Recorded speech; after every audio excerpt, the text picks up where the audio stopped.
And even once I lost my job, I still had great relationships with everyone. Things are expensive. So I would have like regular job. That regular job would pay our bills.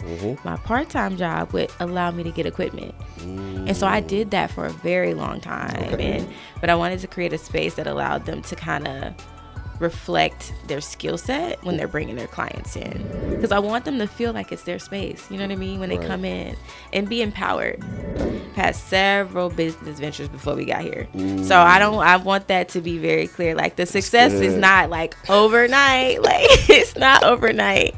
It took a lot to get here. When you move your family somewhere, and we have no family in the city, you got to pivot, right? And you got to make sure that pivot is hard. Absolutely. So I pivoted. Welcome back to the Let's Evolve for Tomorrow podcast. I'm your host, Tyrone, and we help aspiring, new, and existing entrepreneurs excel to the next level by inviting other aspiring, new, and existing entrepreneurs to the podcast to give knowledge and information on how to get to the next level. So we have another special guest, Jasmine Lawrence. I reached out to her a couple of weeks ago to be a guest on the podcast. And I reached out to her because I was driving down Main Street in Columbus, Ohio, for those who are familiar with it. She has a beautiful space out there. So if you're looking for a studio for photography and some other stuff, I'm not exactly sure what those other things are, but we'll leave that for Jasmine. She'll explain it all. But if you ever have a chance, visit the Q Studio. She's been in business for 3 years. She picked up the camera 10 years ago and has not stopped. She has an amazing story that she's going to share with us. So without further ado, we want to introduce Jasmine Lawrence with the Q Studio. Hello. Thanks for allowing me to come in. Absolutely. I appreciate that. No, thank you for accepting the invite. Yes, of super course. excited. Of I mean, course. you were very responsive with confirming and everything, especially not knowing Tyrone from, a can of paint. So yeah. I appreciate that. So what made you accept the invite? Honestly, I'm trying to get into the habit of like accepting things, like, you know what I mean? Okay. Especially when it feels right. I feel like I got the message and I was like, you know what? Why not? Why not? Like, and then I did look at a couple of the different episodes and stuff.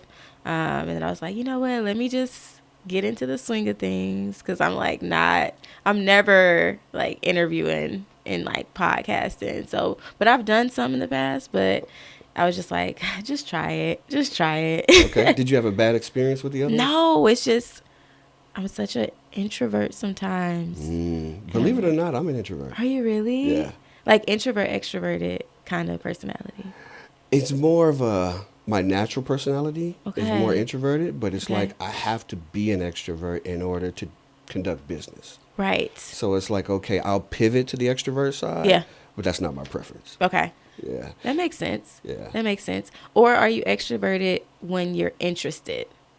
Like, because you're so interested in business. So maybe that's when it, like, you know what I mean? Oh, that's a good way to look like, at it. Yeah. Yeah, that's true. Yeah, and that's my pivot. I actually took this. Are you familiar with Eric Thomas? No. Okay, so I took this, I guess you could say like this personality test. Okay. And it tells you if you're a pilot, traffic control, grounds crew, or is it a stewardess? Yeah, I think it's a stewardess, right?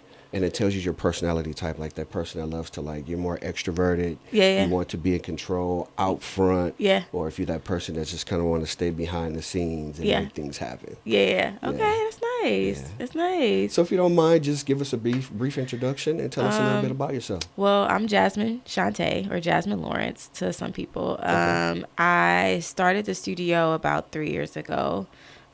We opened up in the middle of a pandemic, pretty much. We're going on our fourth year.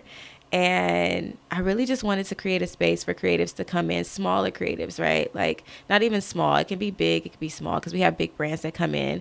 But I wanted to create a space that allowed them to kind of reflect their skill set when they're bringing their clients in. So I wanted to create, like, you have a good quality skill. You deliver good assets. So you want to bring your clients to a space that also delivers the same environment in which you deliver. Because it's hard to find that as a small photographer, or like a starting photographer, or even just a business in general. You know what I mean? I want things to align. So I wanted to create like a quality space for them to do, you know what I mean? To align with their talent and skill set. Right. So, yeah. So, you know what? That's a good point, right? So how do you especially in the first 3 years, right? Your first year, bring in these big brands. Oh, man. Like, how is that even possible? I will be honest, it worked out for me because I had already had the networking down before the studio opened up. So with me being in the industry as a photographer, I already had friends. You know what I mean? Okay. So the transition wasn't as bad. And then also LinkedIn. A lot of people sleep on LinkedIn, especially as a small business. We're so focused on Facebook, and Instagram is like the main thing that the ones that are really like lucrative are going to be your LinkedIn's, even your Pinterest sometimes. So Okay. I think it was like just networking for me. Okay, so when you said you had the networking thing down, what do you mean by that? I worked in the industry, Okay. and even once I lost my job, Uh-huh. I still had great relationships with everyone, including my job. Like the job that I had prior to this, I was let go from during COVID. Okay. And because I was a good employee while I was there, Mhm. and because I maintained good relationships, I still go back even to this day to help when they need it. Oh, You know what I wow. mean? Okay. So they'll be like, "Hey, can you come in for a couple weeks or whatever it is that we have going on? Because Like we need help." 1099 or a contractor? Contractor. Or, okay. I'll even contract because the good relationships is there. If you deliver good work, everything doesn't have to end like with a burning bridge. You know what I Exactly. mean? Right. So I think that was kind of like how I went into the industry and how I came out of it and still in it. Okay. Yeah. Gotcha. So just thinking about, and I always say this, right? Yeah. The young Jasmine out there who's afraid to network and doesn't know how to network. What's like some quick tips that you can give? Something very practical that they can implement today to start to network, especially on the LinkedIn. Because you're right, a lot of people are asleep on that. I was too. Like I didn't really market on LinkedIn because I didn't realize that's where my customers were. You know, it was, to be quite honest, following the trend, thinking that they were on Instagram Yeah. and the Facebook. But I'm like, no, if I'm looking to do business to business, I Yeah. need to be where the businesses are, Yes. which is on LinkedIn. Yeah. So yeah, go for it. I think networking is one of those things that you just introducing yourself, small talk, and not just with the big head hitter. You know what I mean? You want to kind of network with the people that's setting up the chairs, the people that, because like those are the people that you really need. Like, you know what I mean? Especially once you get to my level of business, like you're gonna need, like, I need contractors, I need people that know how to build, I need people that own chairs, I need people that own tables. So it's like sometimes, and then you also don't know who really owns the business. Like people come into the studio all the time and don't know that I own the studio. You know what I mean? Because I'm like cleaning up or I'm doing whatever. And it, not that it even matters, right? So you just never know. So I think just being open to every person that you see is the important thing when it comes to networking. Like it doesn't matter what they're like, dress like, look like. You just never know. Just be open to like meeting new people. Okay. Because you'll find yourself missing out a lot of the times. Right. Yeah. And meeting new people that don't necessarily look like you, dress like you, or any of that. Just be open. Very true. Because they have a lot of knowledge, or could have contacts, networking opportunities. Yeah. Or you Yeah. find yourself like probably down the same path and That's can true. help each other out, you know? Like, so yeah. So leveraging each other's like skill set. Okay. Yeah. Cool. So how did you even get started? Let's talk about that. Well, before we go there, Okay. you've been in business 3 years, correct? Correct. That's Okay. correct. You started the Q studio. So how many clients would you say book your studio, let's say, a month? Ooh. I wish I could tell you. I wish I could tell On you. average, I would say like maybe 200. 200 a month. Maybe. Wow. That's Maybe amazing. about 200. Yeah. So 200 a month. How large is the studio? We're about 1,500 square feet. Okay. And it's just one, you rent it by the hour, right? So as far as like guests that are coming in, because you have a lot of photographers that do like mini sessions. So they'll have people come in for like 15 minutes here, 15 minutes there. So I think that's more so like the hard part of figuring out how many people come in and out of there and what it looks like. So yeah, I would Are you say, always the person behind the camera? for the most part, Okay. yes. Do you ever allow other photographers in your space? Oh, that is what the space is. Okay. So the studio is basically set up where, like now, there's someone there right now. Okay. They're filming. or they're shooting. So you can basically come in and rent the studio. So as a photographer, if you're looking for a space, you'll take a look at the studio and you'll be like, hey, I have this concept or whatever. So I'm going to rent out the space. I'm going to shoot and then I'm going to leave. Okay. So I don't necessarily let them in. They let themselves in. Sometimes I'm there. Sometimes I'm not. But yeah, it's pretty much for other creatives to come in and create. Nice. Yes. And then I also create in there too. Okay. So yeah. So do you have somebody there at all times when you're No. open? Okay. Yeah. So I take it you have like a temporary keypad or password set up. Yep. Once they Everything's book the room. automated. Yep. Nice. Everything is set up for automation. So Okay. yeah, so they'll get all the information that they need to like let themselves in. And again, sometimes I'm there. Sometimes I'll be in there kind of working and they'll come in or whatever. But everything is set up for automation. Yeah. Okay. Because I want them to feel like it's their space. You know what I mean? When they Right. come in and be empowered.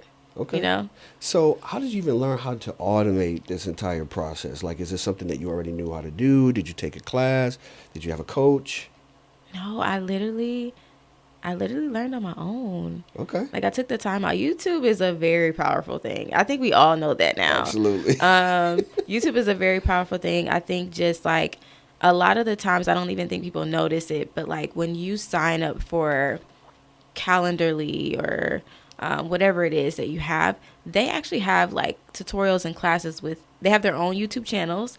And then when you sign up for their like email campaigns, they have like workshops within those email campaigns that I think people don't.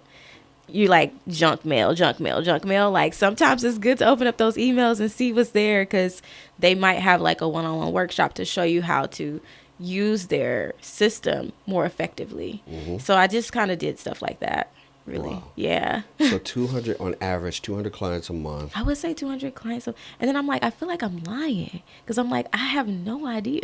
No, it's okay. I have no idea. I mean, but that's okay. But these are questions and conversations that we need to have because, the other aspiring entrepreneurs out there, it's like, hey, not saying that you don't, but just, someone may come to you and it may be an investment opportunity and say, hey, tell me your numbers. How many guests do you have? Or what's your gross income? What's your net income? Yeah, see, that stuff I have. Okay. But like the head counts, Right. I don't have at all. Yeah. Okay.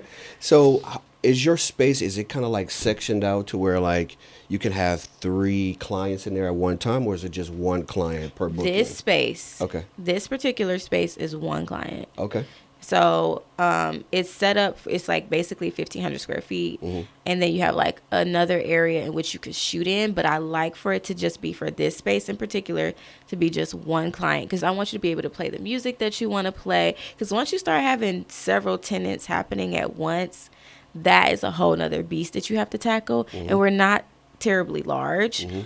So I kind of wanted to keep this space as just a larger space for one client at a time. Just to kind of like learn the system, right? Learn to see what works, what doesn't work.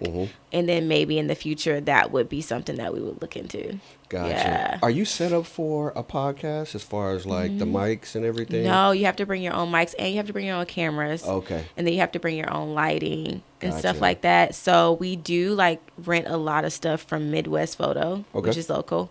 So when it comes to like renting stuff and things like that, we kind of go through them, which kind of creates another relationship with another entity. But yeah, we're like, you just come in and like we have the paper backdrops, we have V flats for photographers that know what that is. Okay. And then we have like a silk and stuff like that for diffusing light. So we have like the essentials, but you gotta have to bring your own stuff. What's a V flat?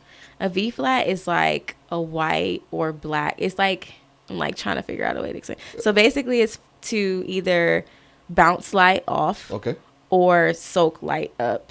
Gotcha. Is what it's for. Okay. Yeah. That's cool. So I'll say this, that lounge area, I love that. Like that would be like a great podcast space.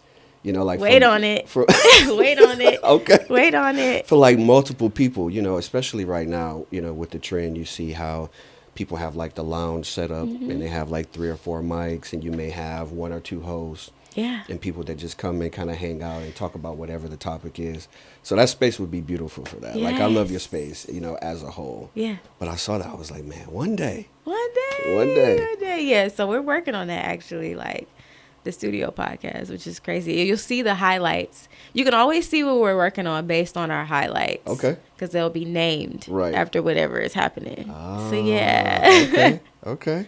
So, averaging about 200 clients, you have this space, this beautiful space that people can rent out, potentially having a podcast coming soon. Who knows, Who knows? Right? You have these paper backdrops, and people can rent out the space for as long as they need to. Other photographers can come in. Other creators can come in. You've been in business for 3 years. You have a very successful business. So now let's pull the layers back. Okay. Let's talk about how you got started. Like, Oh my why did you gosh. even pick up a camera in the first place? This is so crazy because I always knew that I wanted to be in some form of like content creation, production, marketing. That's something that I knew. And that started, I used to dance for the Cavaliers back in the day. I know, so long ago. Really? Yes. Wow. For how long? Like a year, 2 years, 1 or 2 years. Okay, so I take it you did like cheerleading and all of that stuff in high school and college? Well, so what's so crazy? No, I play ball. I'm a Really? baller. I'm a big baller. Yeah. Wait, so you went from playing to cheering? I went from playing basketball to dancing. To dancing. Okay. Because there are 2 types of dancers. Well, I don't know if they're still doing this. Okay. But there were 2 types of dancers. There was like the scream team, which we did like break dancing. We were like hip hop, all that stuff. Okay. And then you had like the cheerleaders, which were more jazz. Uh-huh. You know what I mean? So yeah, I did that. I was like playing basketball, and basketball was cool. We got a new coach, and I was like, Right.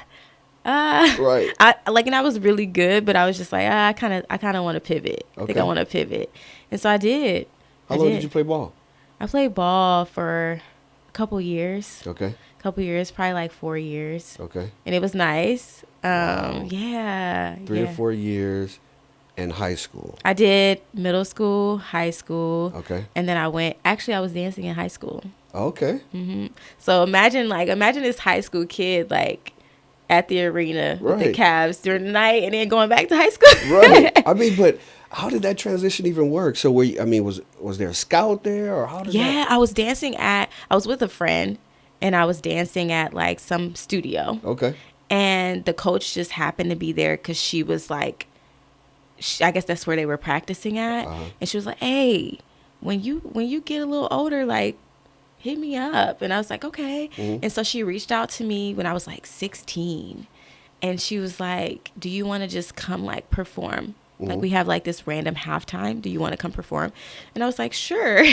Went, performed, worked out. We stayed connected. I tried out. I was like 17. Wow. I tried out, and I was like, "There's no way I'm making this team." I went and I like tried out. I made the team. My dad didn't even believe me. He was just like, "Yeah, go try out, have fun." Like, and I was like, "Yeah, I made the team." He was like, "What?" I was like, "You got to come sign my contract." You know what I mean? Because I was underage. Right. And like, yeah. That is huge. And after seeing like the behind the scenes of that, I knew, I was like, I want to be in like productions for Okay. sure. So 2 years. So why didn't you go further? Just curious. I don't know. I feel like I lost a lot of time with like prom. You know what I mean? Like dances, the high school experience from being in that.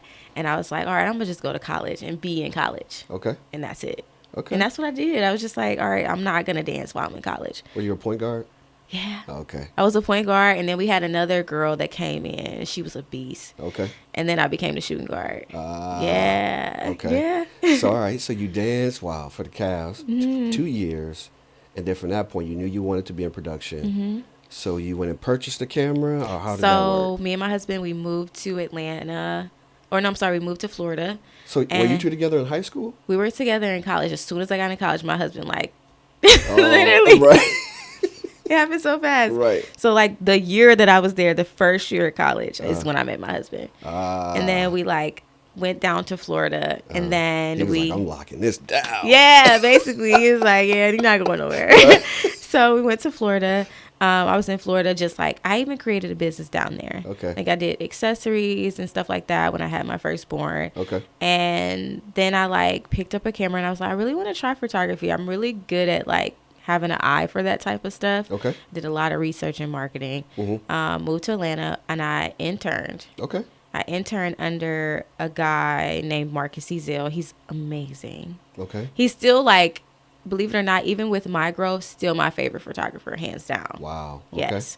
So to me, he's a big deal in Atlanta. He's a big deal to me. Okay. Okay. Hey, To that's me. all right. That's all right. And he does a lot of good stuff, like working for big brands, working for smaller brands as well. But like his level of work is crazy. So I like interned for him for like free. I was just like, I just want to learn, like whatever I got to do. If I got to set up the camera, if I got to, you know. And so I did that for a couple years, and then I built my own portfolio. And then Express found me, and then that's when it all kind of just took off. Like, started working for them, learned a little bit more, and then COVID happened, lost my job, and then I just opened up a studio. I was like, I can't do that. Like, especially when you move your family. When you move your family somewhere, and we have no family in the city, you got to pivot. Right. And you got to make sure that pivot is hard. Absolutely. So I pivoted and opened the studio. Okay, so let's talk about that, right? Yeah. Just the challenges that came along with that. So you lose your job, you decide to open a studio. Did you already have money saved? Yeah. Oh, you said yes? Okay, to open a I'm studio. big on saving. Okay. I'm big on saving. Anytime I had a job, I always had a part-time job. And that part-time job was always where the savings went, right? Smart. So that way it never pulled from my relationship, my husband's, you know what I mean? Like all of us are income together. Exactly. Even when I wanted to try stuff. So as a photographer, things are expensive. So I would have like regular job. That regular job would pay our bills. My part-time job would allow me to get equipment. And so I did that for a very long time. Okay. So I saved up. You know, I'm big on saving. Right. Like, No, crazy. That's a It's great crazy thing. how I am with saving. So I saved up money, and I know people hate to hear that because they want to hear like the quick thing. I don't have a quick thing. You're gonna have to work, even if that means you like, hey, this second job that I have is going to contribute to this other thing. You know what I mean? Right. Sometimes it works that way. So yeah, I saved up every dime, and I just was like, all right, I have this money. I can go ahead and just open up my spot. Okay. So when they say stay ready so you don't have to get ready, savings is that. Okay. Like through and through. Right. Yeah. So let's talk about that initial investment, right? For the aspiring entrepreneurs out there that really need the practical steps and know if they want to step out here, what to be prepared for. What did the expenses look like when you first started? Crazy. Okay. They're absolutely crazy because we didn't take out any loans. And Wow. yeah, All cash. all cash. Okay. Like literally all. And I'm not saying that that's the smartest way because people will tell you not to use your own money, but that's just what we did, and that's what we wanted to do. Okay. Because it was just like, I don't want to have to pay anybody back. I don't want to have to deal with that stress while I'm trying to build, and that was just our choice. Okay. The initial investment is always going to look. You're going to have like small things that kind of hit you. Like insurance is wild, especially when it comes to a building, right? Like you have to have separate insurance for just your like windows. Wow. In comparison to, because they're different, you know what I mean? Like everything is just, stuff is just going to add up. Right. Attorney fees for like contracts and stuff like that. You're going to have stuff that you just weren't necessarily prepared for. So it's always best to just kind of have that like saving. Right. That's true. To get you there and then work your way up. Don't feel like you have to get the hottest gear or the hottest thing up front. You can work your way through it. For us, we've worked our way to where we are today. Because the studio, when we first opened, it looks nothing like it looks today. Okay. Like absolutely nothing. Okay. Which is great. Because when you work in phases, people are always anticipating something new from you, which is great. Because like they come to a new studio every other month. Like they're like, oh, what did you do now? And it's, you know what I mean? We have a wall now or whatever it is. So I think working your way up will also benefit you as well. Yeah. So when you first opened it, was the building white? Did you paint it before you opened or afterwards? So that building, we did a lot to that building. Okay. But that building was white. Okay. We did do a lot of like infrastructure build out. And we're still working on that. So you'll see that as the evolution of the building kind of comes to fruition. We didn't have a sign when we first started. We didn't like, there was like, if I showed you pictures, you would be like, what? Okay. It didn't look like what it looks like now. So that was kind of crazy. But I feel like if you can find something that's just already somewhat together, and then like tweak it, that might be better. Okay. Because like construction is crazy. Contractors are wild. like, I mean, if you find a good one, great, keep them. Right. Or her, or whatever. But it can get crazy. Okay, Yeah. so when you first opened the doors, what did you have? Because right now, space is beautiful. Yeah. So what was that first thing you had when you opened doors? Like, honey, this is what we're starting with. Man, I had a sofa. I did have the table. I had the sofa. And I had backdrop paper. And I had stands. Because I'm a photographer, I had already had the stands. Okay. And I want to say that was it. I didn't have a whole lot. Like, Okay. I spent a lot of money on like building out the kitchen, bathroom stuff, lights, all that stuff. Like, just the build out of the structure, Right. to make sure I was in code. Okay. Right. Like, that was it. But yeah, it was really just like lights and stuff. So you don't have to have everything at first. But I did have a camera for myself. And that was it. Did you already have clients that pre-booked the space before you opened the doors? No. Okay. I opened the doors, and the day I opened the doors, clients started booking the space. Really? That's how you knew it was a need. Because I did a grand opening. Okay. And I was like, yeah, we're opening.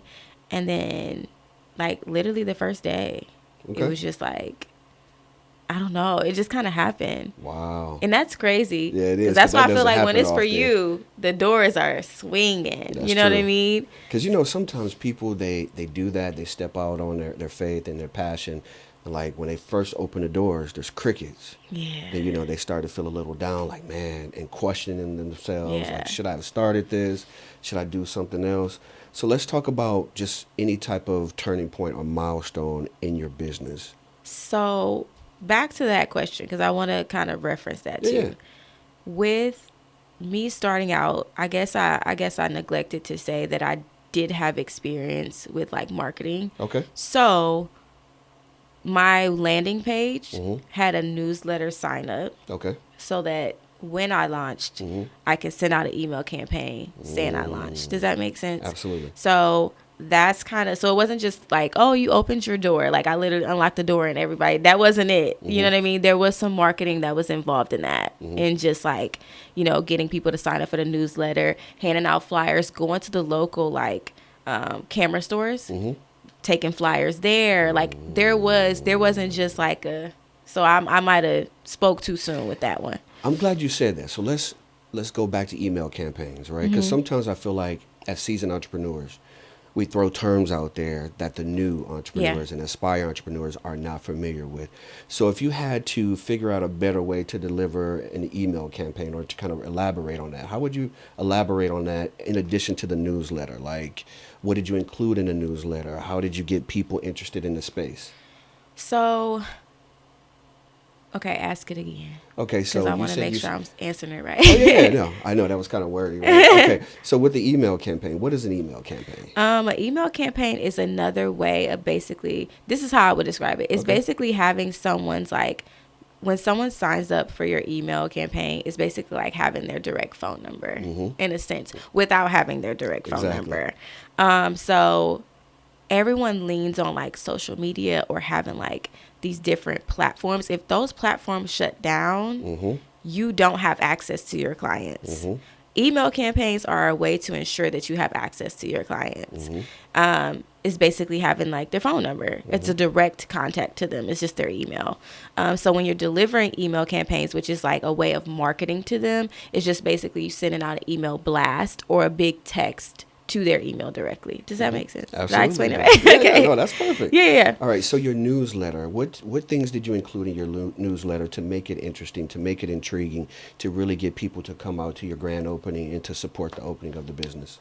So for our newsletter, we constantly kicked out pictures because people like to see the journey of like the business. Even to this day, people like to see the journey of the business. Exactly. So it's like behind the scene pictures of what to expect. And then because I'm a photographer, I can shoot assets within that, you know what I mean? That will allow people to want to shoot in it. Does Absolutely. that make sense? No, it makes perfect sense. So that's exactly what I did. Like, I sent out content for people to see what the space will eventually look like, and to see what they could potentially shoot in that space. Okay. And then I did different images of the space, and then I also did a countdown. Okay. So it's like, we're almost there, you know what I mean? Just to kind of get people wanting to, like, oh, we're, you know, getting people want to see, getting people, I'm trying to think of the words that I want to use. Amped up, Okay. I guess. Yeah. To kind of get ready for, like, the grand opening. You know, so I love what you did, because I feel like with the area, okay, that you brought luxury to that space. When I drove down that street and I saw that, like, that building really stands out. Oh my Like, God. I look at it every day Thank you. when I drive down the street. I'm like, man, that building is beautiful. Thank you. And just, I mean, like you said, with all of the windows and the lighting and the color, it's a beautiful space. I'm Thank like, you. if I ever wanted to rent a studio, that would Come be my see first me. choice. No, I'm so serious. Like, Come see it's an me. amazing space. Thank you. You and your husband have done great work. Thank I you. mean, just your eye for detail and the vision that you had, and reading your story to see how you took an auto repair place and turned it into a studio, a photo It's studio. crazy. Beautiful. Yeah. Yeah. So let's talk about some of the key challenges that you experienced in business and how you overcame those challenges. That's such a good question. Because there's so many. And then, as you know, we do it daily. Right. And I'm like, Key, I don't know. All of them are pretty bad. Okay, what about this? Your kids, when they get older, and they say, Mom, tell me something that I should, look out for or be careful with when I start business. Like that one story that you would tell your kids. Yeah. To say, well, let me tell you about this one example, this one encounter. Yeah. And they're like, wow, Mom, that happened to you. So Yeah. what did you do to, like, overcome that story? So, this is more to my story. The Q is in my first studio. Okay. The Q isn't my first job, like my first, not job, but my first business venture. Okay. I've had several business ventures before we got here. So I want that to be very clear. Like, the success is not like overnight. Like, it's not overnight. Okay. It took a lot to get here. And I think for me, it's just trusting my instincts. Instincts is like a really, really, really, really big thing. I don't really have like a blanket statement. It's not something that I ever received. I think the biggest thing for me as an entrepreneur, the one thing that I've learned is to, when you're taking in content or you're taking in information or you're receiving information to help your instinct, you have to be careful what you consume to help your instinct. So I don't consume things that induce fear. So when I watch TV, I don't watch scary stuff. I don't watch people fail at stuff. I don't watch trauma, right? I like to watch inspiring films.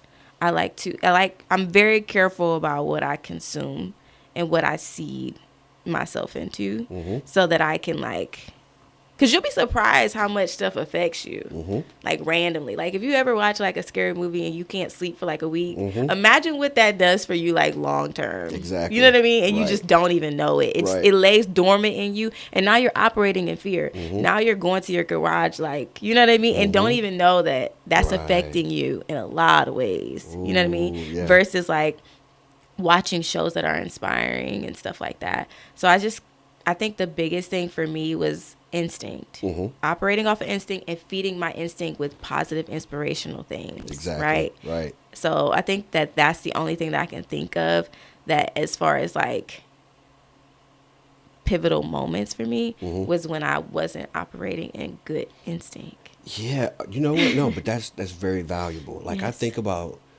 even falling asleep with the TV on. Man. And it's something that's playing in the background that's really affecting your mindset Mindset. subconsciously. You have no You idea. have no idea. And you're like, man, why was I dreaming about that? Why am I waking up thinking about this? So that Yeah. makes perfect sense. Yeah.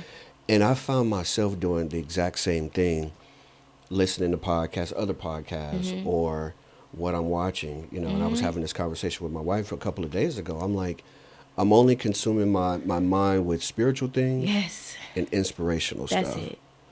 So, but you brought up something that I think is a key challenge. And the question is going to be how you overcame this. So the question is, you said this wasn't your first business, right? Wasn't.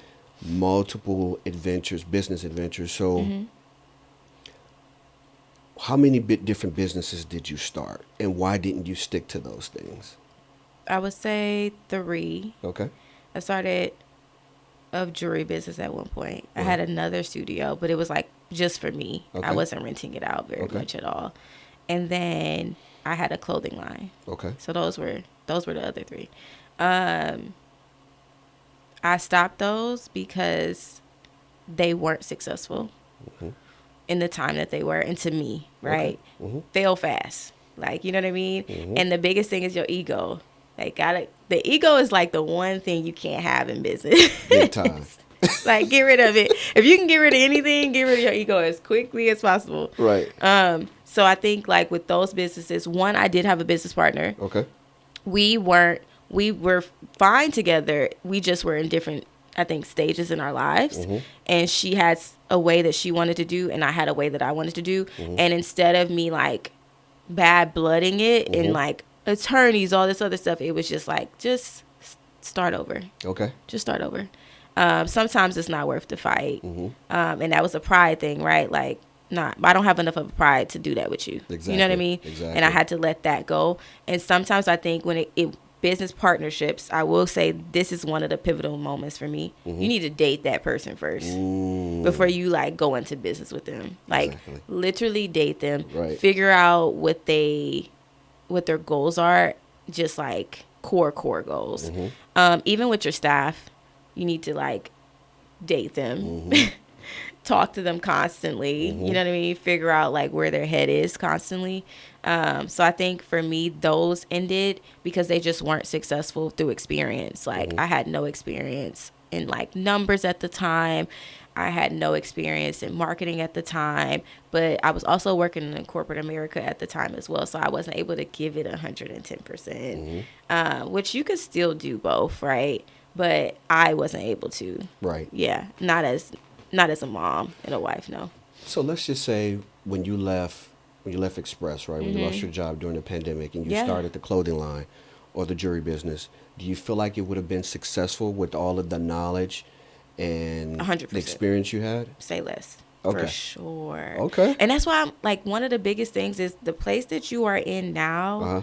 is so critical and you don't even know it. Right. Like you're learning something. Look around you because you're learning something. You're picking up something. Okay. Like with me working in my corporate jobs, I learned what to do and what not to do because they have plenty of things that work. Absolutely. And they have plenty of things that don't work. Exactly. And I knew like in some of the roles that I was in, I'm like, I could do all of this by myself. Right. Like you don't need 6 people to get this done. You know what I mean? Exactly, Like right. because I learned from a different job, like efficiencies. You know what I mean?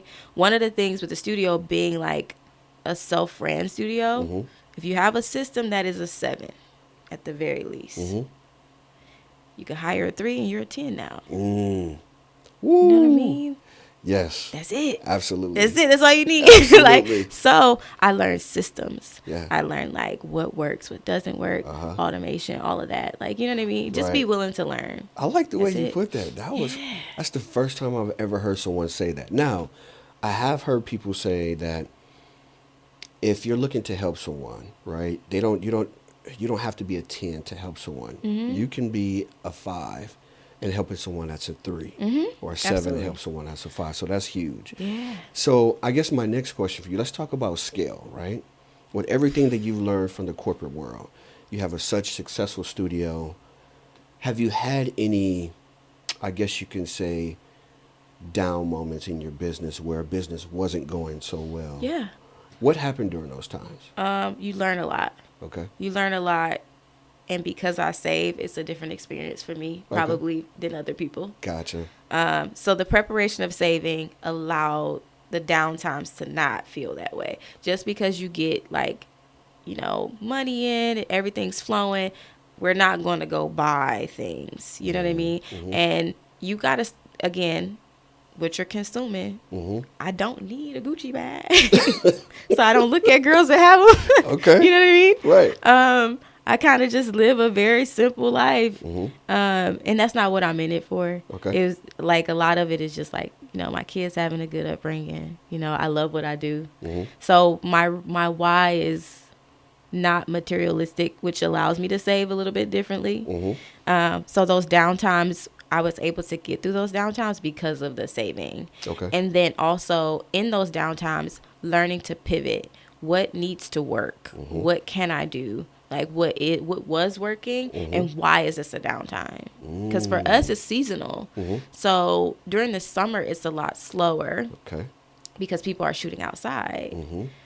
I live in Ohio. Mm-hmm. Most of it is winter. Absolutely. So most of your business is doing good. Uh-huh. But then when the summer hits, it slows down. Okay.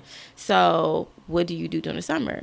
You host events. Mm-hmm. You know what I mean? Mm-hmm. You find other ways to like bring in income. You know what I mean? So you just have to figure out what your pivot is. Is it going to look the same? No. Just be open. Let go of your ego. Mm-hmm. Sometimes it's partnering. Sometimes it's collaboration. Sometimes it's city collaborations. Sometimes it isn't, like if you save enough and you just want to, like, this is my season of giving. Because we've had book bag drives. We've had, like, you know what I mean? Maybe it's about the community during the summer. Mm-hmm. Okay. Yeah. Wow, that's huge. I like that. Okay, so let's talk about scale. So right now you have the Q Studio. What's your vision to scale your business? And if you can, give us a little insight on how you plan on scaling it. My vision to scale my business is to create larger spaces Okay. with multiple tenants at the same time. Okay. With different experiences within those spaces. Mm. So right now we just have the one. Mm-hmm. If I can get there, Okay. we want to have multiple. That's what I would like to do. Okay. When it comes to getting there, Mhm. it's saving, business credit, Mhm. right? Make sure you're feeding your business credit. Make sure you're feeding your personal credit, because those things can sometimes very much align. And maybe doing capital from elsewhere versus yourself now. Okay. So is that your projection over the next 3 years, Yep. 5 years? yeah, next 3 years. Okay. Next 3 years. So yeah, we're hoping to scale pretty soon. Okay. Like right now we're in that stage of like making sure the need is still there. Mhm. And then there's so many other studios opening up that we're like, okay, do we need to pivot in a way where we're offering more outside of just for photography studio? Mhm. Is it co-working? Is it, you know what I mean? Is it creative co-working? Is it something else? So we're kind of just seeing, we're being visionaries by watching first, and then kind of just being prepared Okay. for whatever comes. That makes sense. Yeah. Okay, perfect. So along those same terms, right, when you think about long-term retirement, as an entrepreneur, how do you plan for retirement? And this is something that I've been asking, actually, the second episode that I've asked about this. Yeah. Because I realize that that's very important and vital when it comes to entrepreneurship, because the structure is already there. Yeah. When we work for these corporations, Yeah. they already have that in place. Yeah. But how do we start that as entrepreneur using external resources to build that where it becomes a regular thing? I will say two things. Okay. One is, if you're currently working for someone and you have a 401k, you can still actually continue with like Fidelity or anything like that with your IRA. You can still contribute to that. Now the match is not there, right? But you can still contribute. So don't just come out of that. I would recommend continuing that. I mean, I'm no business advisor. Obviously, a business advisor will give you different information. Right, exactly. But that's what I did. I continued the same behaviors. I think that's the most important thing when it comes to like retirement, is like making sure that, again, this is where you learn corporate wise. They have things that work. Keep doing those things. And then the things that don't work, don't do those things. Right. I think contributing to a 401k of some sort would be the best way to just have something. Okay. Right? Right. And then depending on your business structure, figuring out what your exit strategy will be, whether you sell your business, whether someone else continues your business for you as your income, and figuring out if that's what you're interested in. Because some people, they'll just sell licenses, right? Like you can start a studio, get real good, sell the license to another state, right? Someone in another state to start that studio, show them how to start it up. And that's your business structure that you do. And then you use some of that and you contribute it to an IRA, so on and so forth. So I think it just depends on what you want to do. Right. I think for me, doing both was essential for what my needs were for my kids, right? I want my kids to have something. The studio is, again, a 7 system. So I just need a 3. I just need my kids to be a 3. Can you be a 3? Right. Then you'll have a business. Look at you. Like, you know what I mean? Okay. So it's just like structurally setting yourself up in a way where you can't really fall. But again, the corporate companies, they had that pretty locked. So let's if you're already doing it, just keep contributing to it. You know what I mean? Absolutely. Yeah. Okay. So with the Q Studio, I heard you mention that there are some competitors in your space. Yeah. So what sets you apart? I think all of the studios that are here are amazing. Okay. We all have different styles. And believe it or not, in this particular city, we're all a community. Okay. So I think it's more so like when someone is looking like at my space and my space is fully booked, I recommend the other spaces. And now we just have like this large community of relationships. But what sets us apart is that we are a natural light studio. Not every studio is going to give the natural light that we give. And then we also have like the backdrops. Not everyone has backdrops, which is fine. You know, some people have like different sets, which I think is beautiful. We do have like private parking, so you don't have to find parking. Okay. We're on the first floor, so you don't have to lug stuff up steps. So we have a lot of things that I was kind of wanting out of a studio. I was like, what's the best way to be a photographer? What is the things that we hate? We don't like taking our equipment up steps. Right. We don't like looking for parking. We want natural light. We want to be able to control the natural light. That's why I have the silk in there. So it's like different stuff like that, I think, is what sets us apart from other studios. It's the small things. It's the details. Okay.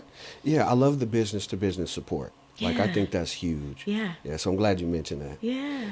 All right, so now let's talk about a success story, right? That one success story that stands out in your mind where it's like, you know what? This is a story that I will tell when I'm 80 years old if I make it that far. A success story. Yeah, in your business, whatever. It could be the humble beginning. It could be, you know, someone that had a struggling business and you let them use your studio to take some photos and it helped explode their business to the next level. Whatever that success story is to you. Dang. I mean, honestly. Oh, you want to know what? Yeah. I don't have a success story. Okay. What I do have is the story that me and my daughter have together. Okay. One day I was like, hey, look, they have this thing, this like Black Girl Magic thing Okay. for you to go to where you can like listen to other entrepreneurs talk about their business. And I was like, you should go. Like, I'm going to sign you up. And she looked at me and she was like, why would I go to that? And I was like, why wouldn't you? It's like a perfect opportunity for you to like get inspired and hear other people's stories. And she was like, I have you. I'm inspired by you. Like, I don't need another person that, like, I see it. And like that, that did it for me. Right. Like that. And not that she has to be an entrepreneur, because everyone does not need that. Absolutely. But it felt good to know, like, she sees you. Right. And like, even like some of the sacrifices you make as a parent, knowing that your kid understands it is crazy. Yeah. It's such a crazy feeling. So as far as like business, I don't really have a whole lot of success stories, because I feel like everyone that uses the studio is so happy to be there. We have a great community there. And I think we're fulfilling a need. And every time someone says something about the space, it's crazy to hear. And it's crazy that people have recommended the space to me and not knowing who I am. Wow. And they're like, yeah, you should go check out this studio. Like, it's like super dope. It's in the city. It's the Q. And I'm like, yeah. Yeah. Like, that's kind of wild that people have such a positive output of the space, you know? But I don't have much of a success story. No, that's a success story. Okay. I think, to your point, sometimes people think that success story means something elaborate or it has to be something directly related to business. But just being a mentor to your daughter and not realizing that, wow, she actually looks up to me. She looks up to me, right? Like, last week, That's I had the same moment. My son did the same thing. really. He was like, "Dad, I need you to help me with something." I was Uh-huh. like, "Okay, cool." So my son's 14. Yeah. And he's like, "I got a project and I need to ask you 7 questions." Oh, I'm like, "Oh, okay, cool. What is Yeah. it Yeah. about?" He was like, "Well, I need to interview an entrepreneur." And I was like, oh, I felt so good. Because, most of the time, Yes. your kids, they'll go to someone else Yeah, no, he's before like, they come to I need, you. I know an entrepreneur. I live with one. You Yeah. feel me? Like, So for yeah, him to say that, it was like, oh, that's crazy. That had to it feel warmed my heart a so little good. bit. You're Yeah. like, I'm doing something. Right, Like, isn't exactly. it crazy? Like the most famous person can walk up to you and be like, "You're doing great." And you're like, "Yeah, thank you." But then Right. you're a kid, you're like, "Whoa." Absolutely. Yes, yes. Okay, so let's talk about some advice, right? There's a young Jasmine out there Mhm. who's looking to do what you did or something similar. What advice would you give to the young entrepreneur out there, the aspiring, the new, or even the existing entrepreneur, on some of the things to avoid Mhm. and some of the things that they can do to really grow and scale their business and take it seriously? I think the biggest thing is the ego. Like I said earlier, let go of your ego. Like every CEO was a janitor at some point. Every Mm-hmm. CEO, like the position that you're in at work, whether you're working right now, learn something. Mm-hmm. There's something there. I think if you learn in every environment that you're in, you'll find yourself really prepared and ready when that next thing comes. Exactly. That's it. Like if you could do that, the sky is the limit. And then just always be learning. You know what I mean? Like even for us as entrepreneurs, we have to constantly go and learn different laws that kind of are implemented Mm-hmm. for taxes, business. I'm definitely somebody that even though you hire an accountant, you still need to understand what they're doing.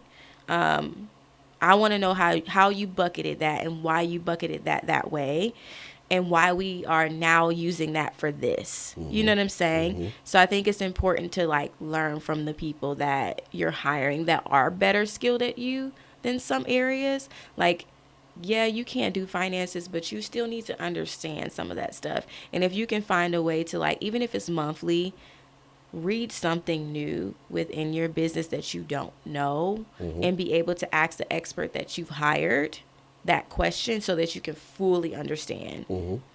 I think it's important. So I think it's just learning. Okay. Yeah. That's good. So something that we talked about off camera that I wanted to bring up again. Hmm. Being such a successful entrepreneur, right? That's crazy to hear you say that. What, a successful entrepreneur? Yeah. I mean, because you are. Because in my mind, I'm like, not. Like, and you know what I mean? Like, in your mind, you're just kind of like, oh, I guess I did do that. Yeah. I have days that I wake up and I'm just like, I'll watch like Hallmark Channel, right? Because, Right. of course, I'm like happy. And I'm like watching the Hallmark Channel. I'm like, look at her. She has a bread shop in New York. I would love to have a bread shop in New York. And I'm like, you do have Right. a own. You know what I Exactly. mean? You do have your own business. But you know what? But that's because a lot of times we're looking at ourselves from the inside out instead of the outside in. Yeah, we don't celebrate the wins. Exactly. And we definitely don't. It's still like to this day, like for people to walk up to me and be like recommending the studio or like know that I own the studio Mm-hmm. and like that is still something that I have not gotten used to. Right. Of like, yeah, like we shoot like I literally had a guy, he like has a crazy business up in Polaris. Okay. Big, I'm talking big. Okay. And he's like, yeah, like I have this big business. I'm like, oh, that's so good. And then he's like, they own the Carfagnas. They own a Carfagna restaurant. Like they have like a winery. It's a huge spot. Okay. Right? Yeah. Big business. They're Yeah. like, yeah, like we have this big business. I'm like, they're very humble. So of course you wouldn't know it until you get there and you're like, y'all own this. Right. Exactly. Right. And he's like, yeah, we like take pictures every year at this place called the Q Studio with my family. And I'm like, that's crazy. Yes. Wow. And they've been doing it since we opened.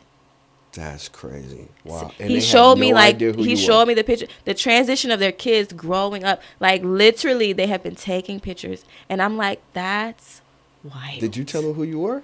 Yes, Okay. I did, and it's crazy because now it's like you see big brands using your studio, Mm-hmm. and I'm talking like y'all will go into stores and y'all will start seeing the queue. Like you'll recognize it. Yeah. And that's what I wanted. I wanted to even the playing field for like day-to-day photographers, because now you're shooting at the same place that a big brand is shooting in. Exactly. You can deliver. Wow. You can grow with that. You know what I mean? Okay. So yeah, it's hard. It's crazy to hear and see and feel, because we don't celebrate those things. And I'm still getting used to like, this is successful. And I'm like, is it though? So how did they find you? Which one? The big brands? Yeah. I want to say LinkedIn. Okay. I feel like it's LinkedIn, because like one day they booked the studio for like a week. Okay, so let's talk about that, right? Mm-hmm. Do you run ads on LinkedIn?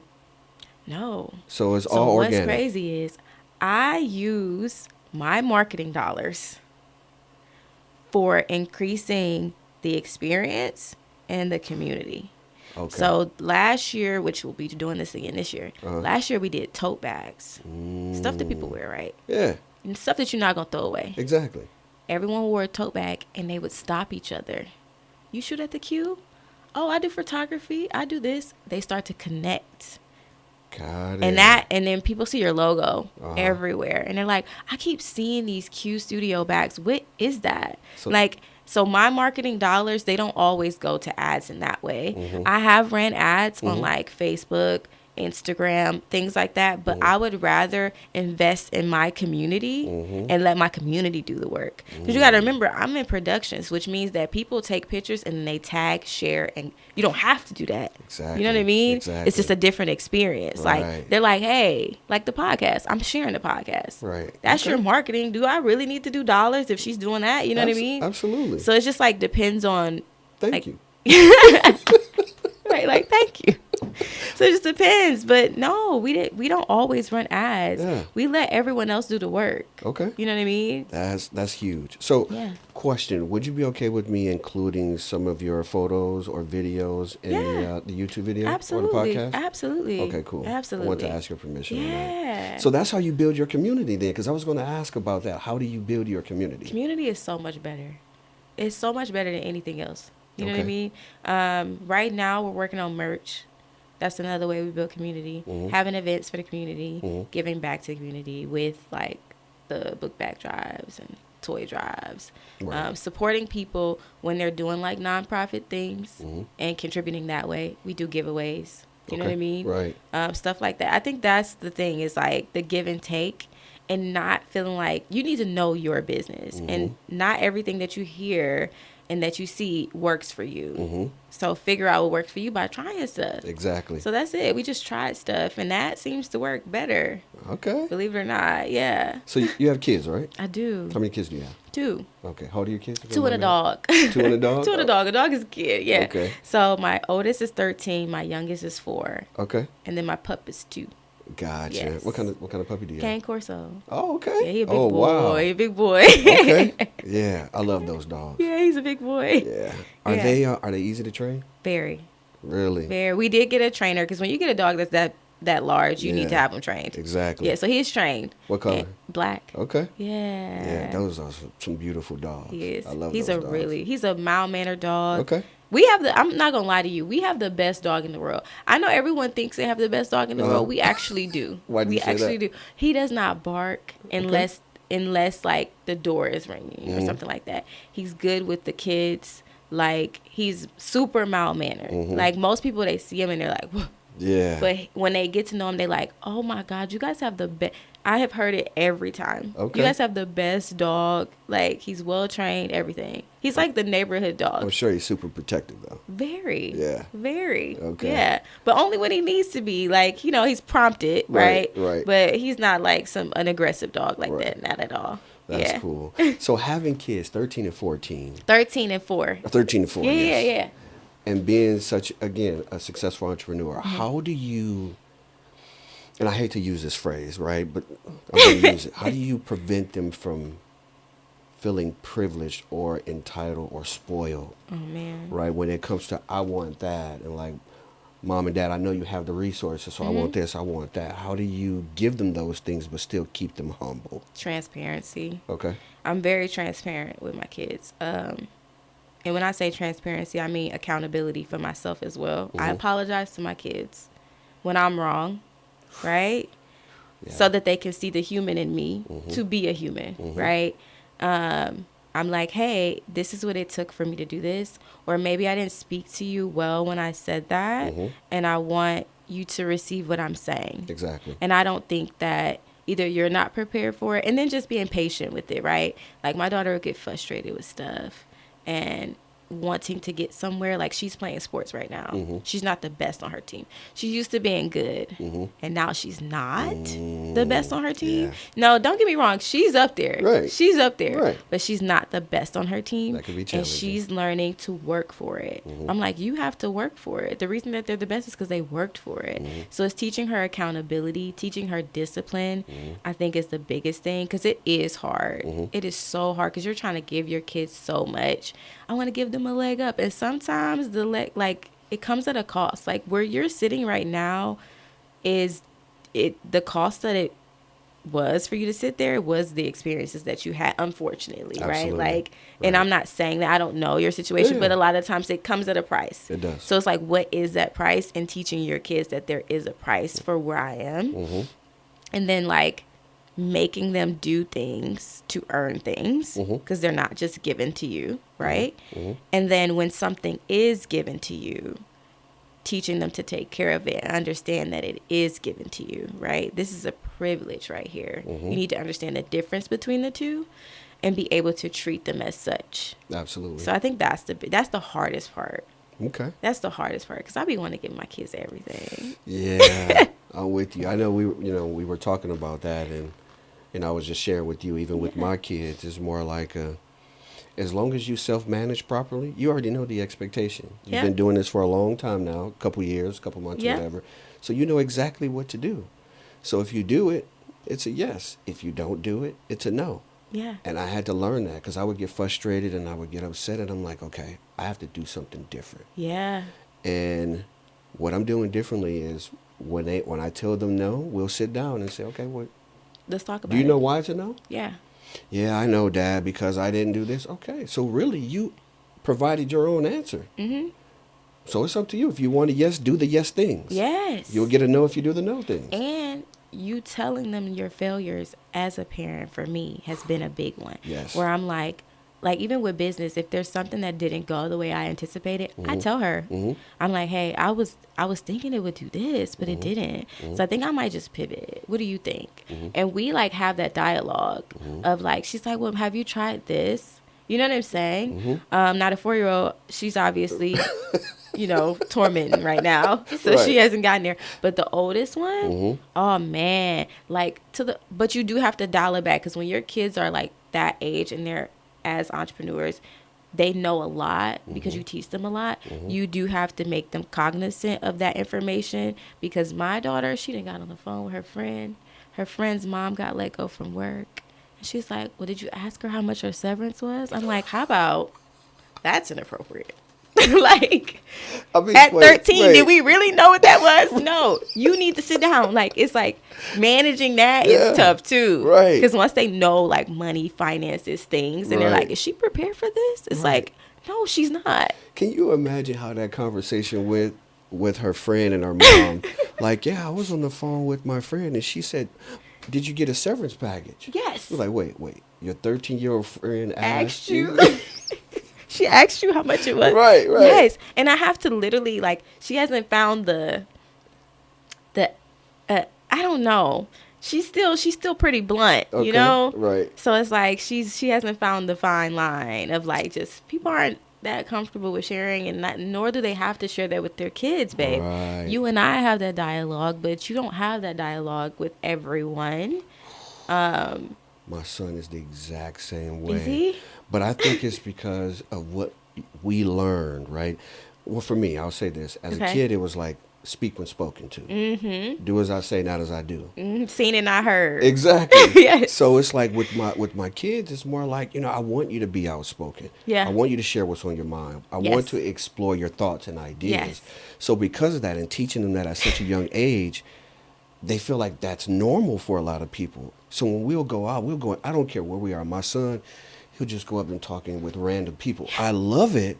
But At the same time, it's like, dude, be mindful that not everyone Read the is room. going to be okay with that. Give them their Yes. personal space. Yes. Yeah, but I absolutely love it. And with that, something you said that I think is very valuable is apologizing to your children. Man.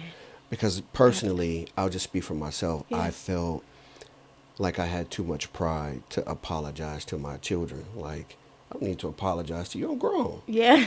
But not realizing that, and I heard this once, that children do more of what they see and not necessarily what they hear. And I'm like, ooh, that's huge. They do. So I need to start displaying the things that I want them to see and want them to know and do.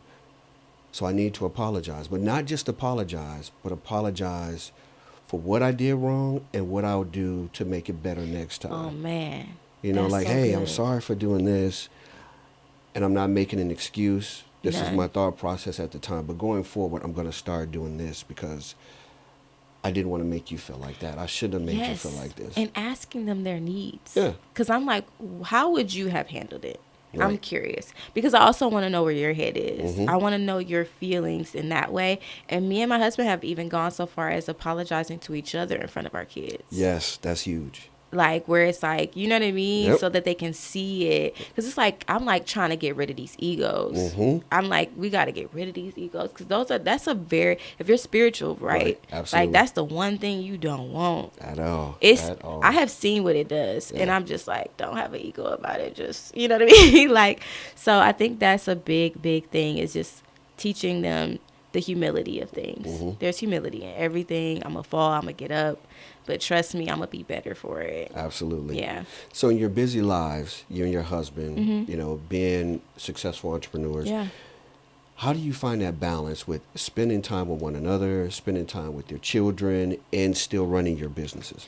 It's definitely a struggle. God is a big part of that, because when it comes to, like, my daughter practices 7 days a week, right? So it don't stop. Busy. And then I have another one, right? So she's in stuff. We were able to put ourselves in a position where our studio systems 7, 3, right?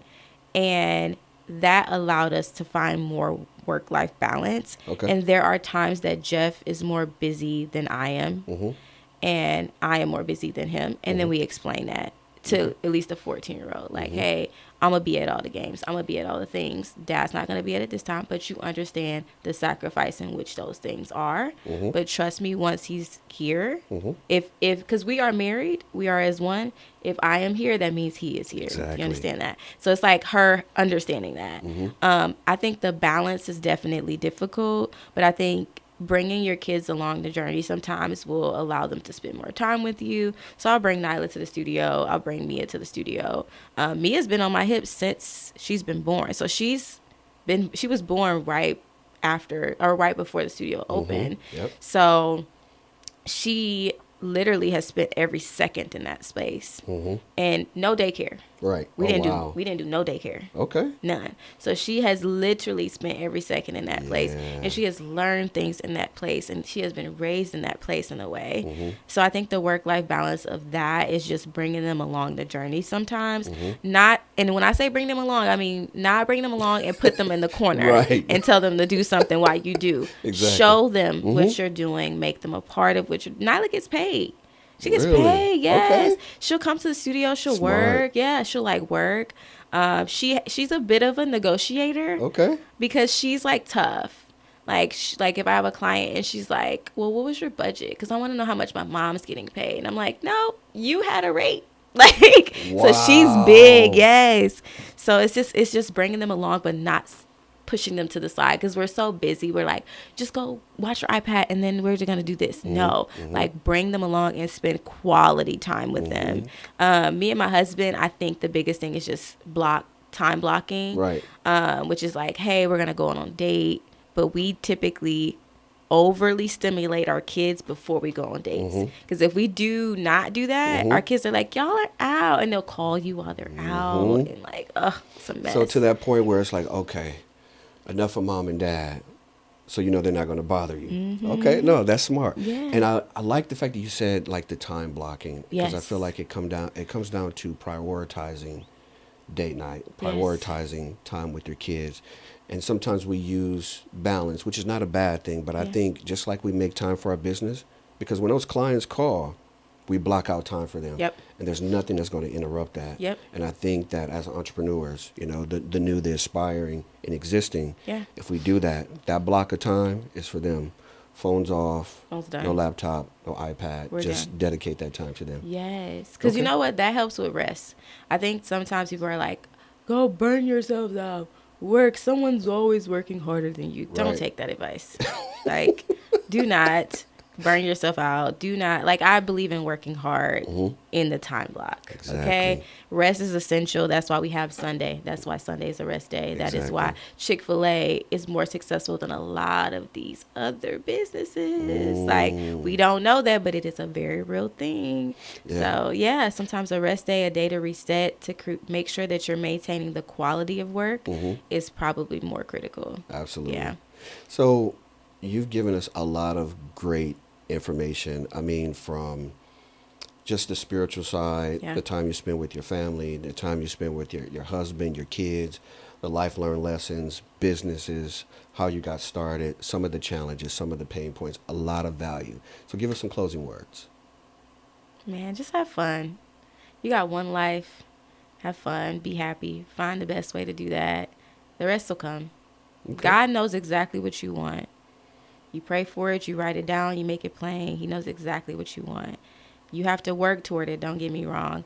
And don't listen to everybody. Sometimes you just have to try stuff and see what works for you. And it's okay to fall.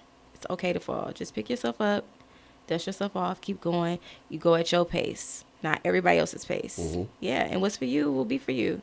Okay. Yeah. Perfect. So how can they contact you? They want to rent out You the guys studio? can, just follow the studio. So you guys can follow us on at the Q Studio. You can find us and book us on www.theqstudio.com. And that's pretty much it. All right, perfect. Yeah. So if you're looking for a studio space, remember the Q Studio, beautiful space, amazing space. Like I said earlier, I look at it every time I drive down the street on Main Street. Wonderful building. And we want to thank you for joining the Let's Evolve for Tomorrow podcast, where we help aspiring, new, and existing entrepreneurs excel to the next level by inviting other aspiring, new, and existing entrepreneurs to the podcast to give knowledge and information on how to get to the next level. And we'll see you next time.